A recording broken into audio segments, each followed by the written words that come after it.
ஓம் சாயிரா சாயிரா ஓம் சாயிரா சாயிரா ஓம் சாயிரா சாயிரா அன்பே சாயிரா பேரன்பே சாயிரா அகிலம் தளிக்க ஆத்மா விழிக்க அனுதினம் சாயிரா எங்கள் அன்பே சாயிரா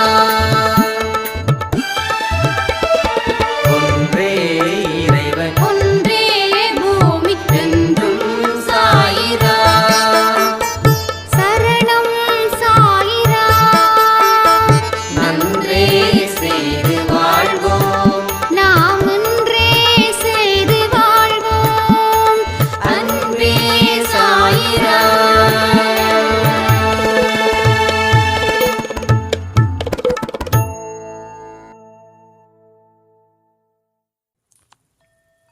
என் அன்பு குழந்தையே,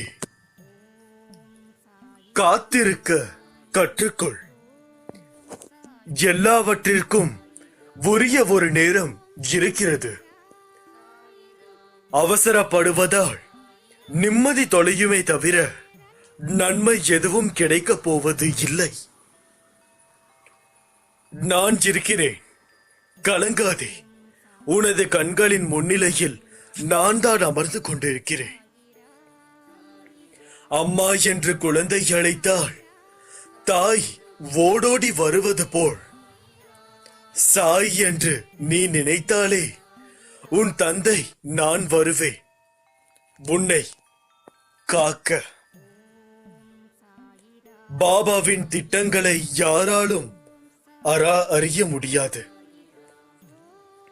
அறிய முயன்றவர்கள் அவதிக்குள்ளானவர்கள். ஆனால் நீங்கள் அகங்காரத்தை விடுத்து அவருடைய காலடியில் புரண்டால் அளவு கடந்த ஆனந்த மனம் அனுபவிப்பீர்கள். உன் கடன் பிரச்சனை, உடல் வியாதி, மன கஷ்டங்கள் அனைத்தும் உன் சாய் தேவா அறியாமல் இருப்பேடா. உனது அனைத்து பிரச்சனைக்கும் ஒரு தீர்வு என்னிடம் இருக்கிறது. நிச்சயமாக அது ஒரு நாள் உன் வாழ்க்கையில் நடைபெற செய்வேன். உன் உற்றார், உறவினர், நண்பர்களே உனக்கு துரோகம் செய்கிறார்கள் என்று வருந்தாதே. அதை எப்படி எதிர்கொள்வது என்று நிதானமாக யோசித்து அறிந்து கொள். நட்பு பாசம் இல்லாமல் பணம் ஒன்றே குறிக்கோளாய் கொண்ட வியாபாரிகளான இவர்களுக்காக கவலைப்படாமல் உன் மனதை ரணப்படுத்திய நிகழ்வுகளை மறந்து உன் லட்சியத்தை அடைவதில் மட்டுமே நீ கவனத்தை செலுத்த வேண்டும். வாழ்க்கையில் சாதிக்க வேண்டும் என்றால் தேவையற்ற பேச்சை குறைத்து தீர்க்கமான செயல்களில் மட்டும் ஈடுபடு. இவை உன் லட்சியத்தை அடைய செய்யும். அதற்கான யுத்திகள் தான் இவை அனைத்தும். வாழ்க்கையில் தோற்று கொண்டுமே இருக்கிறோமே என்று கவலை கொள்ளாதே. வெற்றி பெற வேண்டும் என்ற நம்பிக்கையும் உணர்வும் வாழ்வில் தோற்றதற்கான தவறை உணர்ந்து மறுபடியும் அத்தவறு நிகழாமல் செயல்பட்டால் நீ வாழ்க்கையில் வெற்றி பெறுவது உறுதி. நீ செய்யும் எந்த காரியத்திலும் மற்றவர்களுக்கு எந்த வகையிலும் துன்பம் ஏற்படாதவாறு செயல்படு. இதற்கு முக்கியமான ஒன்று, யோசித்து செயல்பட வேண்டும். ஒருவருக்கு துன்பம் இழைப்பதற்கு முன் அந்த துன்பம் வேறு ஒருவர் மூலம் உனக்கு வந்தால் எப்படி இருக்கும் என்று யோசி. எப்பொழுதும் நீ உன் தவறை ஒப்புக்கொள்ள முன் வருகிறாயோ அப்போது நீ மனசாட்சி கொண்டவன் ஆகிறாய். அதே தவறை மீண்டும் மீண்டும் செய்யாமல் பார்த்துக்கொள். என் வார்த்தைகள் மீது நீ நம்பிக்கை செயல்பட்டாலே போதும். நிச்சயமாக உன்னை அது முன்னிறுத்தும். வாழ்க்கையில் பலங்கள் கொண்டிருந்தாலும் பலவீனம் வந்து தாக்குகிறது. எப்படி நியதியோ நம்பிக்கையும் பொறுமையும் இருக்கும் மனதில் அதை சோதிக்க எல்லா தருணங்களும் நடைபெறதான் செய்யும். இந்த வாழ்க்கை ஏன் இவ்வளவு கடினம்? சுலபமாக கடவுள் படைக்கலாமே என்று உன் நினைப்பு எனக்கு நகைச்சுவையாய் தெரிகிறது. காரணம், நீ ஒரு பொருளை உன் அறிவாற்றலால் உருவாக்குகிறாய். அது ஜெயிக்க அதற்கு நீ எடுக்கும் வழிமுறைகள் சுலபமாக உள்ளதா? இல்லையே. அதை போல உன்னை படைத்த நானும் உன்னை உருவாக்க எடுத்த வழிமுறைகள் எல்லாம் நீ உனக்கு ஏற்படும் வழிகளும் போராட்டங்கள் எல்லாம் உன்னை படைத்த எனக்குதான். உனக்குள் உள்ள அகம்தான் உண்மையான வழிகள். அதை நான் உன் சாய்தேவா ஏற்றுக்கொண்டேன். ஏனென்றால் உன்னை உருவாக்குவது நான் உருவாக்கிய என் உயிருக்கு நிகர் நீ. எந்த விதமான ஆபத்தையும் உன்னை அண்ட விடமாட்டேன். வாழ்க்கையில் இன்னும் எத்தனை நாட்கள் மெழுகுவத்தியாக இருக்க போகிறாய்? மற்றவர்களுக்கு மட்டுமே நீ கரைகிறாயே. உன் வழிகள் உனக்கு பெரிதில்லையா? அடிமேல் அடி பட்டு பட்டு இன்று உன் மனம் தாங்கும் சக்தியை இழந்து நிற்கிறது. உன் மனதில் உள்ள ஒட்டுமொத்த வழியையும் இன்று ஒரே இடத்தில் சங்கமித்து உன்னை ரணப்படுத்தி உனக்காக நீ வாழும் நேரங்களை அது நிராகரிக்க செய்கிறது. உன் மனதின் ரணங்களை பார்த்து என் மனம் வெந்து போகிறது. கடவுள் கர்ம வினைகளை தானாக ஒருவருடைய வாழ்வில் அவர்களை மட்டுமே வைத்து நடக்க வைப்பது இல்லை. அந்த கர்ம பலனை நீ அனுபவிக்க வேண்டும் என்றால் இன்னொருவர் மூலம்தான் அது நடக்கும். அப்படி இருக்கும் தருவாயில் அது தீர்மானிக்கப்பட்டது. உனக்கு ஒருவர் கஷ்டங்களை கொடுத்தால் அவர்களை நீ என்றுமே குறை சொல்லாதே. அவர்கள் உனது கர்மவினையை போக்கி உனக்கு கடவுள் கற்றுத்தர நினைக்கும் வாழ்க்கை பாடத்தை புரிய வைத்தவர்கள் என்பதை நீ நினைவில் கொள். உன் தன்மை என்றும் மாறாது. உன்னை நிம்மதியான சூழ்நிலையில் வாழ வைப்பேன் என்பது என்னுடைய வாக்கு. என் குழந்தையின் வாக்கை காப்பாற்ற நான் என்ன செய்ய வேண்டுமோ அதை நிச்சயம் செய்வேன். வெளிச்சம் இருக்கும் போது மெழுகுவத்தியை ஏற்றினால் அதற்கு அந்த இடத்தில் மதிப்பு இல்லை. அப்படி ஏற்றினால் யாரும் அதற்கு மதிப்பு அளிக்க மாட்டார்கள். வீணாக அது தன்னையே உருக்கிக் கொள்ளும். எவர் உன் துணை வேண்டும் என்று உன்னிடத்திற்கு உன்னை அன்புடன் நோக்கி வருகிறாரோ அவர்களுக்கு மட்டும் நீ மெழுகுவர்த்தியாயிரு. அதற்கும் ஒரு அளவை வைத்துக்கொள். இருட்டில் இருக்கும் போதுதான் மெழுகுவத்தியின் வெளிச்சமும் அதன் மதிப்பும் தெரியும். அதே போலதான் துன்பம் என்ற இருள் எவருக்கு உள்ளதோ அவர்களுக்கு அந்த நேரத்தில் தான் உன் மதிப்பு தெரியும். உன்னிடத்தில் உள்ள அன்பை அலட்சியம் செய்பவர்களுக்கு நிச்சயம் உன்னை யார் என்று புரிய வைப்பேன். அதற்காக நீயும் அவர்களை அலட்சியப்படுத்தாதே. அமைதியாக பொறுமையுடன் சகித்துக் கொண்டிரு. அதற்கான கூலியை நிச்சயம் நான் வழங்குவேன். உன்னுடைய அப்பாவாக நான் துணை நிற்கையில் உனக்கு எதற்காக இவ்வளவு சந்தேகங்கள் குழந்தையே? என்னுடைய கதைகள் வாசிப்பது என்பது என்னுடன் இருப்பதற்கு சமம். இக்கதைகள் உங்களை தூய்மைப்படுத்தி உங்கள் குணத்தை மேம்படுத்தும்.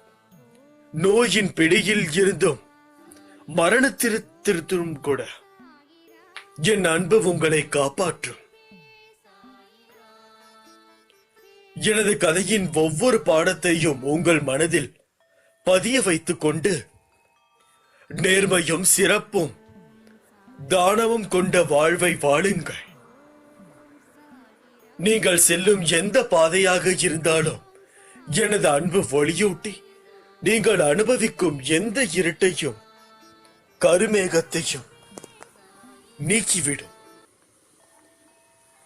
இதை நீங்கள் எந்த அளவுக்கு நம்புகிறீர்களோ அந்த அளவுக்கு உண்மையானது, தூய்மையானது.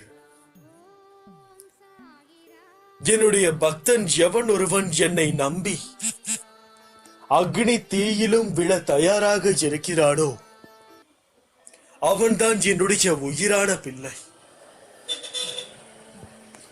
இந்த உலகத்தில் யார் மீது நம்பிக்கை வைக்க வேண்டுமோ அவர்கள் மீது வைக்காமல் நம்பிக்கை கெடுப்பவர்களிடமே இந்த மனிதர்கள் நம்பிக்கையை வைத்துக் கொண்டிருக்கிறார்கள். எதற்கு இந்த பாடு? எனக்கு நீ பல விஷயங்களை இழந்து கவலை கொள்கிறாய் என்பது தெரியும். ஆனால் நான் உனக்கு கொடுக்க இருப்பதை மறக்காதே. நீ என்ன தொலைக்கிறாயோ நான் அதை திருப்பி தருவேன். ஒன்றே ஒன்று மட்டும் புரிந்து கொள்.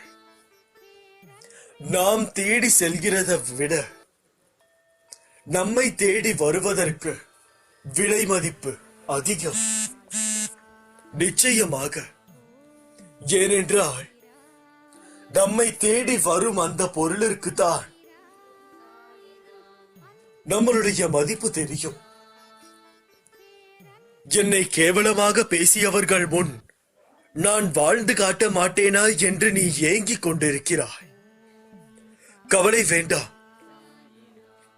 சத்தியத்திற்கும் உன் அம்மாவாக அப்பாவாக இருக்கும் இந்த சாயப்பாவிற்கும் கட்டுப்பட்டு நேர்மையுடன் இருக்கும் நீ நிச்சயம் தடைகளை தகர்ந்து வெற்றி அடைவாய்.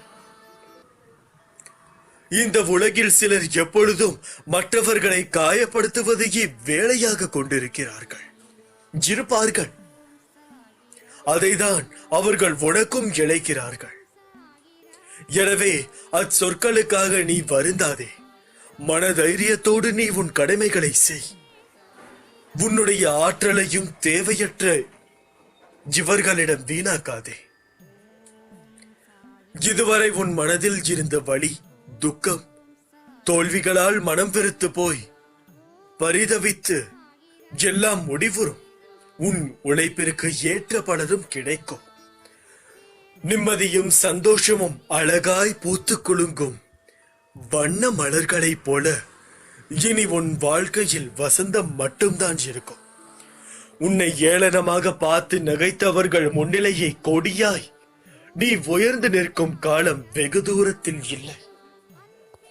தளராதே. நீ தளரும் ஒவ்வொரு தருவாயும் உனக்கு தீங்கு இழைக்க வேண்டும் என்று நினைப்பவர்களுக்கு நீ கொடுக்கும் ஒரு நல்ல சந்தர்ப்பம். ஆகையால் தளராதே. உலகத்தில் எது மாறினாலும் நகன்றாலும் நான் உன்னை விட்டு ஒரு போதும் விலக மாட்டேன். உன்னில் எப்போதும் நான் இருப்பேன். என் குழந்தையின் நல்வாழ்வே எனக்கு மகிழ்ச்சியை தரும். நீ நிச்சயம் தடைகளை தகர்ந்து வெற்றி அடைவாய் என்பதில் எந்தவித சந்தேகமும் இல்லை. இது என் குழந்தைக்கான சிறப்பான பதிவு. அப்படி இருக்கையில் நம்பிக்கை ஒன்று இருந்தால் போதும். இருட்டில் நடந்தாலும் இமயம் வரை நீ செல்லலாம். நிச்சயமாக வாழ்க்கையில் சில பல ஏற்றத்தாழ்வுகள் வரலாம். ஆனால் அவைகளை எல்லாம் நாம் ஒரு பொருட்டாக நினைத்து ஒரு மூலையில் உட்கார்ந்து கொண்டிருந்தால் நம்முடைய வேலைகளை வேறு யார் செய்வார்கள்? உன்னுடைய வேலையை நீதான் செய்ய வேண்டும். உனக்காக வேறு யாரும் செய்ய மாட்டார்கள். அப்படியே செய்தாலும் அந்த வேலையை முழு திருப்தியுடன் செய்ய மாட்டார்கள். உன்னுடைய வேலை உனக்கு மட்டுமே திருப்தி தரும். திருப்தி தரும் வரை ஒரு வேலையை செய். அப்பொழுதுதான் அதில் உனக்கு 100% வெற்றி கிடைக்கும். உனக்கு எது சிறந்தது என்பதும் எனக்கு தெரியும். அதைதான் நான் உனக்கு தருவேன். அப்படி இருக்கையில் அதை நீ முழு ஈடுபாட்டோடு செய்யும் பொழுது நிச்சயமாக அதில் இருந்து வரும் வெற்றி கனி அவ்வளவு சுவையாக இருக்கும். எனது பிள்ளைகள் மீது மிக நிஜமான நம்பிக்கையும் அன்பும் பாசமும் கொண்டவன் இந்த தந்தை. நான் இல்லாமல் உன்னால் இருக்க முடியுமா? இல்லை, நான் இல்லை என்றுதான் நினைத்து விட்டாயா? நான் எதற்காக இங்கே இருக்கிறேன்? உன் கஷ்டத்தை பார்ப்பதற்கா? இல்லை, உன் கஷ்டத்தை பார்த்து அதில் இருந்து உன்னை காப்பாத்தி வசந்தமான வாழ்க்கையை உனக்கு கொடுக்கதானே. அதை புரிந்து நடந்து கொள் குழந்தையே. இப்படிக்கு உன் சாயப்பா அல்லாஹ்.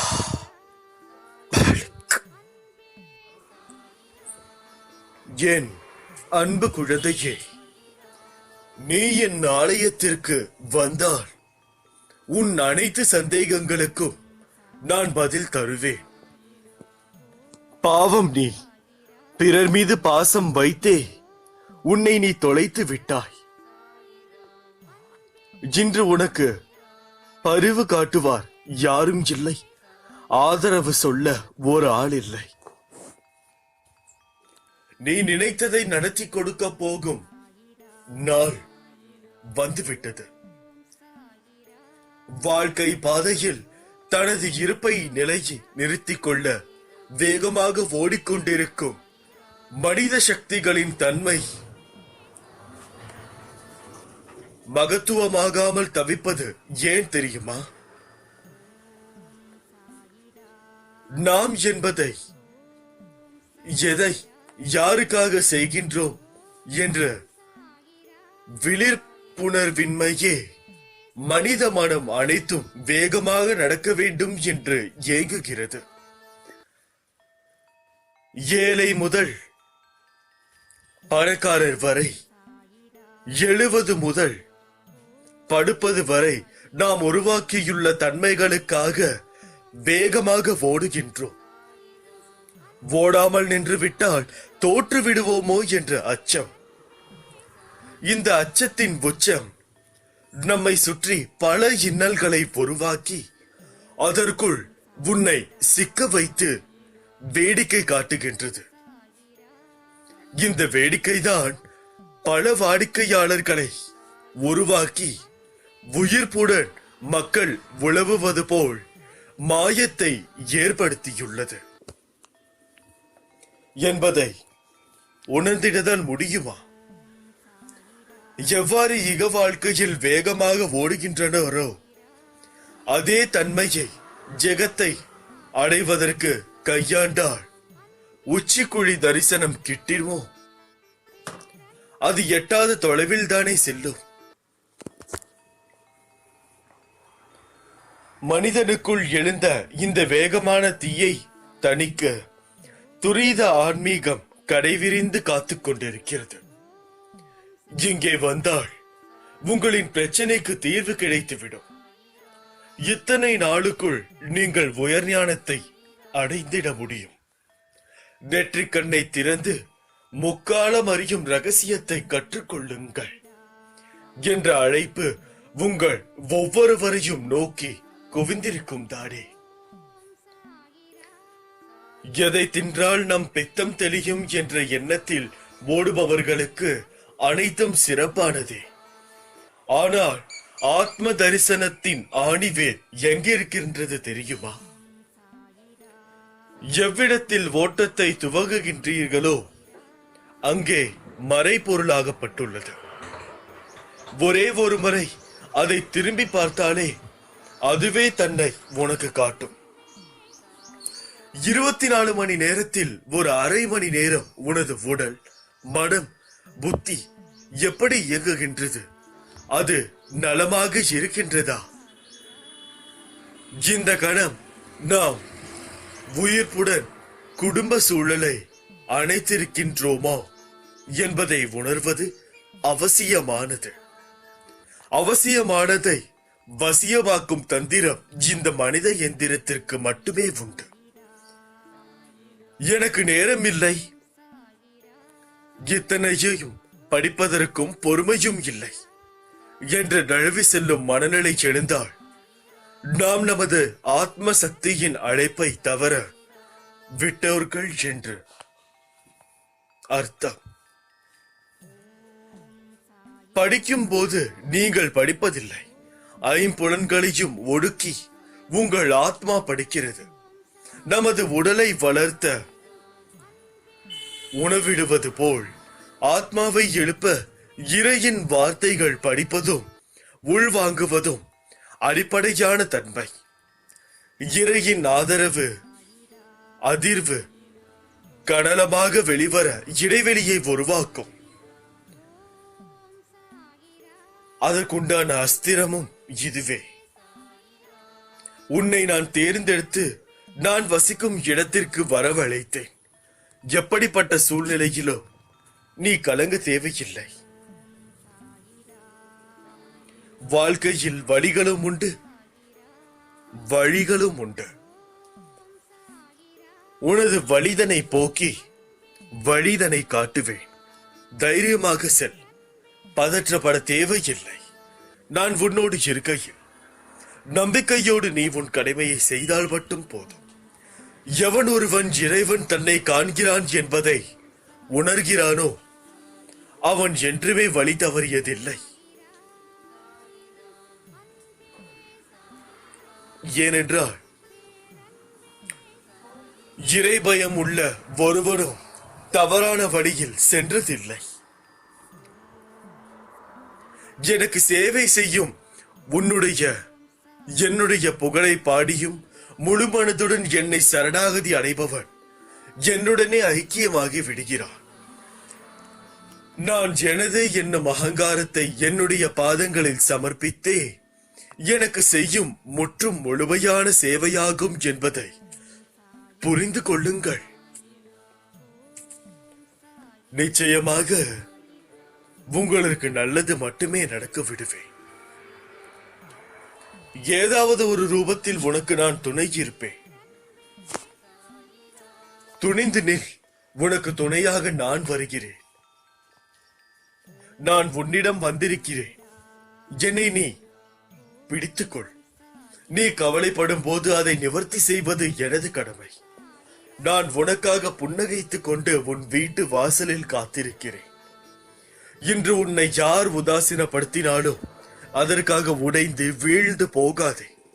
நாளை அவர்களுக்கே நீ உதவும் வகையில் வெகுண்டு எழுந்து வாழ வைப்பேன். இன்று உன்னை பார்த்து அவமானப்படுத்தியவர்கள் படுத்த போவார்கள்.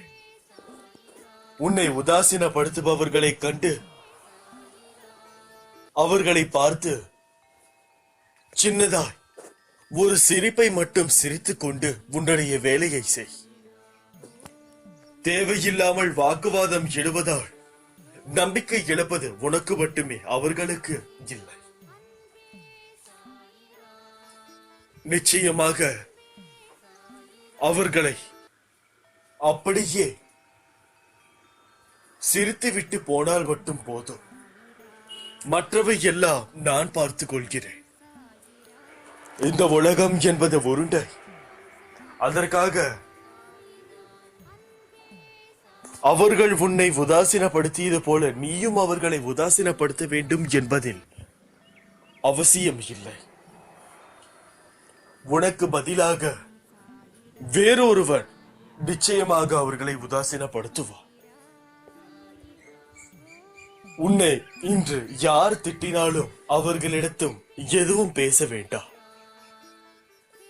ஏனென்றால் உங்களை ஒருவர் திட்டுவதாலேயோ கஷ்டப்படுத்துவதனாலேயோ உங்களுடைய கர்மாக்களை அவர்கள் எடுத்துக் கொள்கிறார் என்பது அர்த்தம். ஆகவே உங்களிடம் கெட்ட கர்மாவை எடுத்து அவர்களிடத்திருக்கின்ற கொஞ்ச நெஞ்ச நல்ல கர்மாவையும் உங்களிடம் கொடுக்கிறார்கள் என்பதை புரிந்து கொள்ளுங்கள். ஆகையால் எவரிடத்தும் சண்டையிடவும் வேண்டாம், வாக்குவாதம் செய்யவும் வேண்டாம். ஏனென்றால் உங்களுக்கு நிறைய வேலை இருக்கிறது. வாக்குவாதம் செய்வதால் வார்த்தைகளும் வீண், நேரமும் வீண், உங்களுடைய புத்தியும் வீணாகிறது. எதை நினைத்தும் கவலை கொள்ளாமல் நீங்கள் உங்களுடைய வேலை எதுவோ அதை மட்டும் செய்யுங்கள். உங்களுடைய வேலையை இன்று நீங்கள் தவறவிட்டீர்கள் என்றால் அது மிகவும் கஷ்டம். நாளை செய்யும் பொழுது அது இரண்டாக தெரியும். இன்றைக்கு இருக்கும் வேலையை இன்றே செய்து முடித்து விடுங்கள். அவரவர்கள் அவர்களுடைய வேலையை அன்றன்று செய்து முடித்து விட்டார்களே என்றால் யாருக்கும் பிரச்சனை இல்லை. இன்று முழுவதும் புரிந்து நடங்கள். என் பரிபூரண அன்பும் ஆசிர்வாதமும் அன்பும் பெற்ற என் செல்ல பிள்ளை நீ. இப்படிக்கு உன் சாயப்பா. அல்லாஹ். அன்பு குழந்தையே, யார் உன்னை புறக்கணித்தால் என்ன? இந்த பிரபஞ்சம் எப்போதும் உன்னை தன் அன்பால் கருணையால் அரவணைத்துக் கொண்டுள்ளது. சூரியனோ சந்திரனோ என்றாவது உன்னை புறக்கணித்து தனது ஒளியை உனக்கு தர மறுத்ததுண்டா? இயற்கை ஒருபோதும் இந்த மனிதர்களை புறக்கணிப்பதில்லை. உன்மீது எல்லையில்லா கருணை கொண்டிருக்கும் இயற்கையை மறந்து நீ மனிதர்களின் புறக்கணிப்பு குறித்து கவலை கொள்கிறாய். அது மனதின் வேலை. உண்மையில் எத்தனையோ மனிதர்கள் உன்னை புறக்கணிப்பதுண்டு. எத்தனையோ மனிதர்களை நீயும் புறக்கணிக்கிறாய். எல்லா புறக்கணிப்புகளும் வலியை தருவதில்லை. சில மனிதர்களை மனம் கூழாங்கற்களாக நினைக்கிறது. சில மனிதர்களை மனம் விலை உயர்ந்த வைரம் போல் மிக உயர்வாக நினைக்கிறது. அவர்களின் அன்பிற்கும் அங்கீகாரத்திற்கும் ஏங்குகிறது. கூழாங்கற்களின் புறக்கணிப்பு வலியை தருவதில்லை. வைரத்தின் புறக்கணிப்பு வலியை தருகிறது. இது மனிதனின் உயர்வு தாழ்வு மனப்பான்மையால் விளைவது. அதனால் பிறரை உயர்வாக கருதும் போது உன்னை நீயே தாழ்வாக கருதுகிறாய். பிறரை தாழ்வாக கருதும் போது உன்னை நீயே உயர்வாக கருதி கொள்கிறாய். உன்னை நீ தாழ்வாக கருதும் தருணத்தில் வரும் புறக்கணிப்பு வலியை தருகிறது. உன்னை உயர்வாக கருதும் தருணத்தில் வரும் புறக்கணிப்பை வலியில்லாமல் உன்னால் கடந்து செல்ல முடிகிறது. இவை அனைத்தும் உன் மனதில் கற்பனை நிலைப்பாடுகளே அன்றி உண்மையில் இயற்கையில் அத்தகைய உயர்வு தாழ்வு எதுவும் இல்லை. சிறு புல்லும் பெருஞ்சூரியனும் இயற்கையில் சமமாகவே உள்ளன. ஆக இப்போது உனக்கு தேவை சமநோக்கு பார்வை. தியானம் செய், இயற்கையை நேசி. வலிகள் மறையும். பாராட்டுக்காக ஏங்கும் நேரத்தில் நீ எத்தனை பேரை பாராட்ட மறந்திருக்கிறாய் என்பதை எண்ணிப்பார். இது இயல்பே என என்ன. வேகமாக சென்று கொண்டிருக்கும் போது பார்க்கும் இயற்கை அழகை நின்று பார்க்க நேரம் இருப்பதில்லை. அதற்காக இயற்கை தம் அழகை குறைத்துக் கொள்வதில்லை. அது இயல்பாய் இருக்கிறது. அதுபோல் இயல்பாய கடமையை செய். எல்லாம் மாறும். உன் மனம் மாறினாள். மன அழுத்தத்தை குறைக்க ஒரு சில வழிகள் உண்டு. காலையில் 15 நிமிடங்கள் முன்னதாகவே எழுந்து விடுங்கள். எங்கேயாவது செல்ல வேண்டியிருந்தால் அதற்குரிய ஆடைகள், பொருட்களை முன்கூட்டியே எடுத்து வைத்துக் கொள்ளுங்கள். ஒரு காகிதத்தில் அன்றைய தினம் செய்ய வேண்டிய பணிகளையும் எப்போது செய்ய போகிறோம் என்பதையும் குறித்து வையுங்கள். காத்திருப்பது சிரமம் என்பது கருதாதீர்கள். ஒரு புத்தகத்தை கையில் வைத்திருப்பது காத்திருத்தலை சுகமாக்கும். தேவையற்ற மன அழுத்தத்தை குறைக்கும். வேலைகளை தள்ளி வைப்பது மன அழுத்தத்தை அதிகரிக்கும். செய்ய வேண்டியதை தாமதப்படுத்தாமல் செய்யுங்கள். முன்கூட்டியே திட்டமிடுங்கள். எதையும் கடைசி நேரம் வரை காத்திருப்பின் செய்வதை தவிருங்கள். வேலை செய்யாததை கட்டி அழாதீர்கள். சரி செய்ய முயலுங்கள். காலணி ஆனாலும் கடிகாரம் ஆனாலும். இல்லையேல் அவை தேவையற்ற மன அழுத்தத்தை தரக்கூடும். சற்று முன்னுக்குட்டியே செல்ல பழக்கப்படுங்கள்.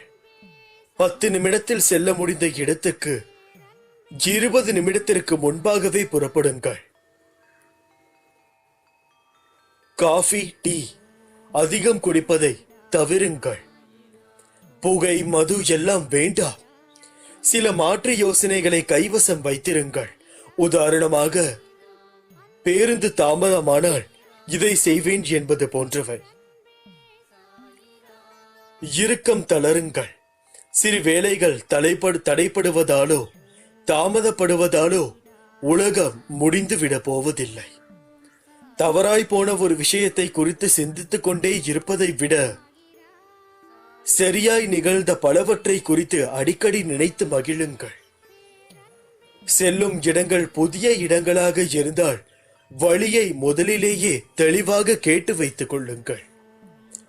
சற்று நேரம் கைபேசிகளையும் தொலைபேசிகளையும் அணைத்து விடுங்கள்.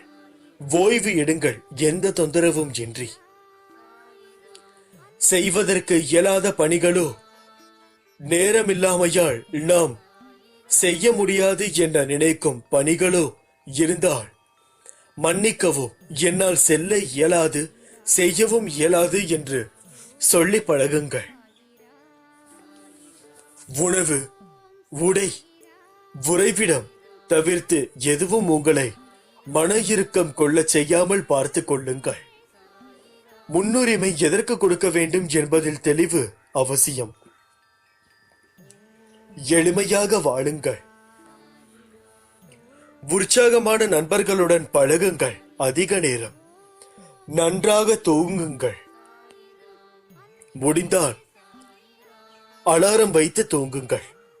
தடையற்ற தூக்கத்திற்கு அது உதவும். வீட்டில் பொருட்களை அதன் இடத்தில் ஒழுங்காக அடுக்கி வையுங்கள். அவசரமாய் தேடுகையில் அகப்படாத பொருள் மன அழுத்தம் தரும். ஆழமாக மூச்சை இழுத்து மெதுவாக வெளிவிடுங்கள். எழுத பழகுங்கள். கவலைகளை, எரிச்சல்களை, தோல்விகளை குறைக்க எழுத்து வடிகளாகும். குழப்பம், கவலைகளை உள்ளுக்குள் புதைக்காமல் நம்பிக்கைக்குரிய நண்பர்களிடம் பகிருங்கள். தினமும் உங்கள் மனதை மகிழ செய்யும் செயல்கள் எதையேனும் ஒன்றை செய்யுங்கள். அது பொருளாதார பயன் ஏதும் இல்லாவிட்டாலும் கூட செய்து பழகுங்கள். பிறருக்காக எதையேனும் செய்ய பழகுங்கள். செய்யும் அனைத்து செயல்களையும் ஆத்மார்த்தமாக அன்போடு செய்யுங்கள். என்னை யாரும் புரிந்து கொள்ளவில்லையே என்னும் முழக்கல்களை தவிர்த்து பிறரை புரிந்து கொள்ள முயலுங்கள். உங்கள் உடை, நடை, பாவனங்களின் தன்னம்பிக்கை மிளிரட்டும். உடைகளை நன்றாக அணிவதே தன்னம்பிக்கையை அதிகரிக்கும் என்பது நிரூபிக்கப்பட்ட உண்மை. நிறைய வேலைகளை ஒரே நாளில் முடிக்க நினைக்காதீர்கள். ஒவ்வொரு வேலைக்கும் இடையே சரியான இடைவெளி விடுங்கள். வார இறுதிகள், விடுமுறை நாட்களை மிக சிறப்பாக செலவிடுங்கள். வெளியே செல்வது, கடற்கரைக்கு செல்வது என மனதை புத்துணர்ச்சியாக்குங்கள். இன்றைய பணிகளை செவ்வனே செய்தால் நாளைய பணிகள் செவ்வனே நடைபெறும் என்பதை மனதில் கொள்ளுங்கள். பிடிக்காத வேலை இருந்தால் அதை முதலிலேயே முடித்து விடுங்கள். அப்போதுதான் தொடர்ந்து செய்யும் பிடித்தமான வேலைகள் மனதை இலக்குவாக்கும். மன்னிக்கும் மனப்பான்மையை வளர்த்து கொள்ளுங்கள். அடுத்தவர்களை காயப்படுத்தாமல் வாழ பழகுங்கள். இவை அனைத்தும் உங்களுக்கு நிச்சயமாக மன அழுத்தத்தை குறையும். நான் நிச்சயமாக உங்களுக்கு அனைத்து சந்தோஷத்தையும் கொடுக்க தயாராக இருக்கிறேன் என்பதில் சந்தேகம் இல்லாமல் நம்புங்கள். அப்போதுதான் நீங்கள் வாழ்க்கையில் ஒரு உயர்வை பெற முடியும். அனைத்து மனிதர்களையும் நம்ப தேவையில்லை. நம்பிக்கைக்குரியவர்களை மட்டும் நம்புங்கள். எதையும் எளிதில் நம்பாதீர்கள். ஏனென்றால் இந்த உலகத்தில் பல மனிதர்களை முட்டாள்களாக்கி இருக்கிறார்கள். அவர்களுடைய வயதில் நீங்களும் ஒருவர் ஆகி விடாதீர்கள். நான் உங்களுடனே தான் இருக்கிறேன். இப்படிக்கு உன் சாயப்பா. அல்லாஹ். என் அன்பு குழந்தையே, உன்னை புரிந்து கொள்ளாதவர்களுக்கு மத்தியில் நீ வாழ்கிறாய். அவர்கள் வெளியில் நடிப்பவர்களை உண்மை என நம்பும் மனிதர்கள். ஆனால் அவர்களிடம் உண்மையான அன்பும் பாசமும் இருப்பினும் அதை ஒரு நாளும் வெளியில் காட்ட மாட்டார்கள். வெளியில் தெரியும் வண்ணம் அவர்கள் இருக்க மாட்டார்கள். அப்படி வேஷம் போடுபவர்களை நம்புகிற அவர்கள்தான் பாவம். அப்படி இருப்பவர்களை குறை சொல்லாதே. உனக்கு ஒரு விஷயம் பிடிக்கவில்லை என்றால் அதை விட்டு அகன்று அதை யோசிக்காமல் வாழ கற்றுக்கொள். உன் வாழ்க்கையில் உன் அன்புக்கு தகுதியானவர்களை நான் அனுப்புவேன். அதுவரை நீ பொறுமையாக இரு. அதற்குள் உன்னிடம் அன்பு காட்ட யாருமே இல்லை என புலம்பாதே.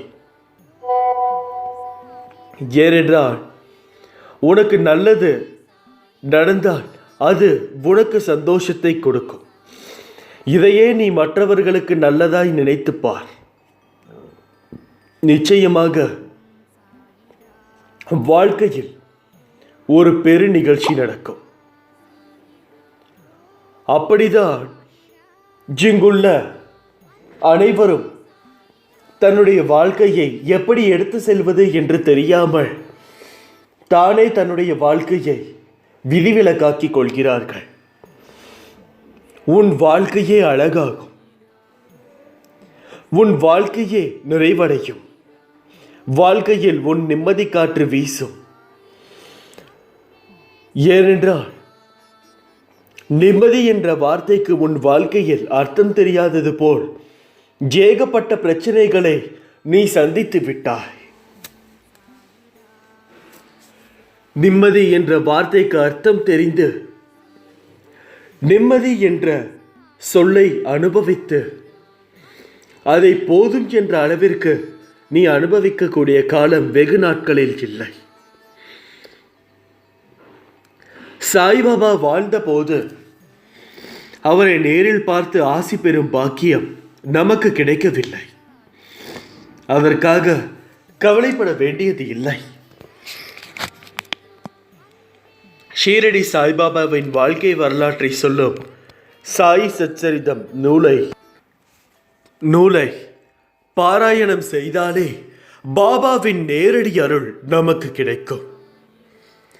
யாரொருவர் ஸ்ரீ சாயி சச்சரிதத்தை ஆத்மார்த்தமாக மனதுக்குள் உள்வாங்கி படிக்கிறாரோ அவரது ஆத்ம பலம் பெறும்.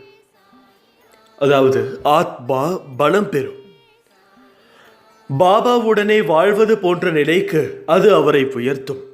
ஸ்ரீ சாயி சச்சரிதை ஓரிரு நாட்களில் படிக்கக்கூடாது. அவசரமாகவும் படிக்கக்கூடாது. நிதானமாக 7 நாட்களுக்கு படித்து முடிக்க வேண்டும். அது பாபா மூலம் நிறைவான பலன்களை தரும். ஏதாவது ஒரு வியாழக்கிழமை பாபாவை வழிபட்டு ஸ்ரீ சாயி சச்சரிதத்தை வாசிக்க தொடங்குங்கள். ஏனென்றால் சச்சரிதை படிக்கும்போது நான் உங்களுடனேயே, உங்களுக்குள்ளேயே நான் என்னுடைய வாழ்க்கையை வாழ்ந்து காட்டுகிறேன். இதை புரிந்து கொள்பவர்கள் நிச்சயமாக படிப்பார்கள் என்ற நம்பிக்கை எனக்கு உள்ளது. அதை படிக்க சொன்னால் என்னுடைய குழந்தைகளில் சில பேர் எனக்கு நேரம் இல்லை என்று கூறுவார்கள். ஆகையால் உங்களுக்கு ஒரு நல்ல வாழ்க்கை வேண்டும் என்றால், உங்களுடைய வாழ்க்கை செழிக்க வேண்டும் என்றால், பிரச்சனை இல்லாமல் நீங்கள் பிறருக்கு உதவுவது அந்த நிலைமைக்கு வர வேண்டும் என்றால், நீங்கள் நிச்சயமாக அதை செய்யுங்கள். உங்களை யார் திட்டினாலும் அவமானப்படுத்தினாலும் அது உங்களை கர்மாவை வேக வேகமாக கரைப்பதற்காகவே என்பதை நீங்கள் மனதில் நிறுத்திக் கொள்ள வேண்டும். ஏனென்றால் அதுதான் உண்மையும் கூட. ஒருவர் உங்களை திட்டினார்கள் என்றால் அவர்கள் உங்களுடைய கர்மாக்களை எடுத்துக்கொள்கிறார்கள் என்பது அர்த்தம். உங்களிடம் உள்ள கெட்ட கர்மாக்களை அவர்கள் எடுத்து அவர்களிடம் உள்ள நல்ல புண்ணியங்களை உங்களிடம் சமர்ப்பிக்கிறார்கள் என்பது அர்த்தம். ஆகவே யார் ஒருவர் உங்களை திட்டினாலும்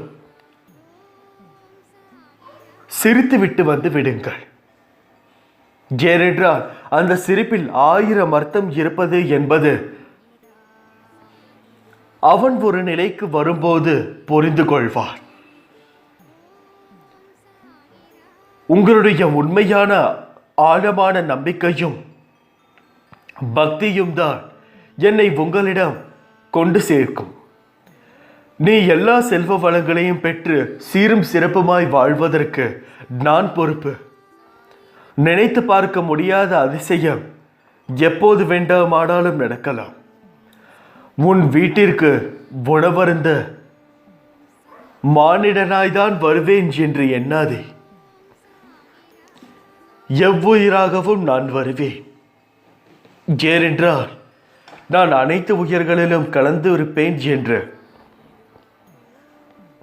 நீங்கள் புரிந்து கொள்ள வேண்டும். இந்த உலகத்தில் உள்ள அனைத்து ஜீவராசிகளும் அந்த கடவுளுடைய படைப்பே என்று மனதில் நினைவு நிறுத்திக் கொள்ளுங்கள். ஏனென்றால் அவை அனைத்தும் இந்த கடவுளின் சொத்து. இந்த கடவுளின் சொத்தை ஆக்கிரமிக்கவோ விவாதிக்கவோ பயன்படுத்தவோ காயப்படுத்தவோ உங்கள் அனைவருக்கும் தகுதி இல்லை. அதை உங்களுடன் உங்கள் வீட்டில் பயன்படுத்தலாம். ஆனால் உங்களுடைய வீட்டிற்கு வெளியில் இருந்து வரும்பொழுது அதை மரியாதை இல்லாமல் நடத்தவே கூடாது. முடிந்தளவிற்கு உங்களால் என்ன செய்ய முடியுமோ அதை செய்யுங்கள். அதற்கு சிறிதாக ஒரு உணவோ அல்லது தண்ணீரோ கொடுங்கள். எதுவும் கொடுக்கவில்லை என்றாலும் அதை காயப்படுத்தாதீர்கள். ஏனென்றால் அதுவும் ஒரு உயிர்தான். அந்த உயிர்கள் அனைத்தும் மனிதர்களை நம்பிதான் வந்திருக்கிறது. இந்த மனிதர்களை அதை காயப்படுத்தினால் அது வேறு எங்கே செல்லும்? நிச்சயமாக முடியாது. அவை அனைத்தும் போக இடம் இல்லாதவை என்று மட்டும் நீங்கள் அனைவரும் நினைத்துக் கொள்ளாதீர்கள். ஏனென்றால் கடவுளிற்கு அது மிக வேண்டிய ஜீவராசிகளாகும். அந்த ஜீவராசிகளுக்கும் இந்த உலகில் தக்க தகுதியுண்டு வாழ்வதற்கு. ஆகையால் அதை ஒருபொழுதும் நீங்கள் உதாசீனப்படுத்தாதீர்கள். எந்த ஒரு சூழ்நிலையிலும் எந்த ஒரு வடிவத்திலும் நான் வருவேன். அதை நீங்கள் நினைவில் நிறுத்தி கொண்டால் மட்டுமே உங்களால் நீங்கள் என்ன செய்கிறீர்கள் என்பதில் நீங்கள் ஒரு முழுமையான வெற்றி காண முடியும். இப்படிக்கு ஓன் சாயப்பா. அல்லாஹ் மாலிக்.